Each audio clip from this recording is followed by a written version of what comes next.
آج کی ویڈیو میں بات کریں گے دنیا کی تاریخ میں تہلکہ برپا کر دینے والے انٹرنیٹ کی۔ ناظرین، اگر کچھ دہائیاں پہلے کی بات کریں تو دنیا اس قدر تیز رفتاری سے ترقی نہیں کر رہی تھی، مگر جو ہی انٹرنیٹ نے سیدھی سادھی دنیا میں قدم رکھا تو دنیا کا رنگ ہی بدل گیا، جیسے سب کچھ قریب تر اور تیز ترین ہوتا گیا۔ غرض اس زمین کو گلوبل ولیج بنا دیا۔ اگر انٹرنیٹ کے آغاز کی بات کریں تو سن 1950 میں جب امریکہ، فرانس اور برطانیہ میں وسیع علاقوں تک رابطے کی کوششیں شروع ہوئی۔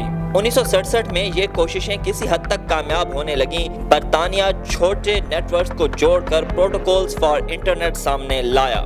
ناظرین، واضح رہے کہ یہ ایک بہت بڑی کامیابی تھی۔ 1980 میں برطانوی سائنسدان ٹم بینرز-لی نے ورلڈ وائڈ ویب کی بنیاد رکھنے کا اعزاز حاصل کیا۔ اوائل کے کچھ سالوں میں انٹرنیٹ دور دراز کی جگہوں پر ویڈیوز، رابطے، تجارت، calls, voice over internet protocol کے لیے استعمال کیا جاتا تھا۔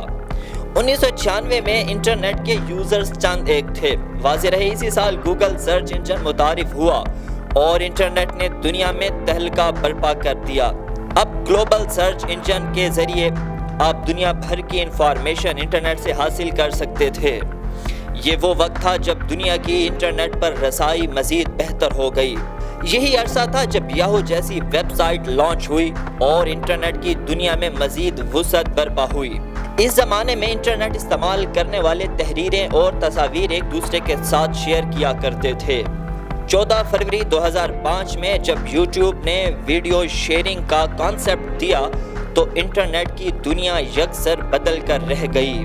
انٹرنیٹ کو وسیع سے وسیع تر بنا دیا گیا۔ تحریروں کی شکل میں دکھائی دی جانے والی انفارمیشن جو گوگل سرچ انجن پر دستیاب تھی، اب ویڈیو شیئرنگ نے تقریباً انٹرنیٹ کی دنیا بدل کر رکھ دی اور یوزرز میں بہت بڑی تعداد میں اضافہ ہوا۔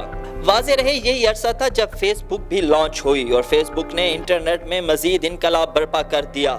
دیگر سوشل میڈیا کے ذرائع ٹویٹر، انسٹاگرام ہر آئے دن انٹرنیٹ کو بدلنے اور دنیا کو قریب ترین لانے میں اپنا بھرپور کردار ادا کر رہے ہیں۔ جہاں دنیا اس وقت انٹرنیٹ سے بہترین فائدہ لے رہی ہے، لہٰذا بحیثیت پاکستانی اب یہ ہمارا بھی فرض بنتا ہے کہ ہمیں بھی خود کو ٹیکنالوجی کی دوڑ میں شامل کرنا ہے۔ اگر ہم یہ چاہتے ہیں کہ ہم بھی ترقی یافتہ یا ترقی پذیر ممالک کی صف میں کھڑے ہوں تو پھر ہمیں یہ سب کرنا ہوگا، کیونکہ اس وقت دنیا کا یہ ٹرینڈ بن چکا ہے اور دنیا اسی راستے پر گامزن ہے۔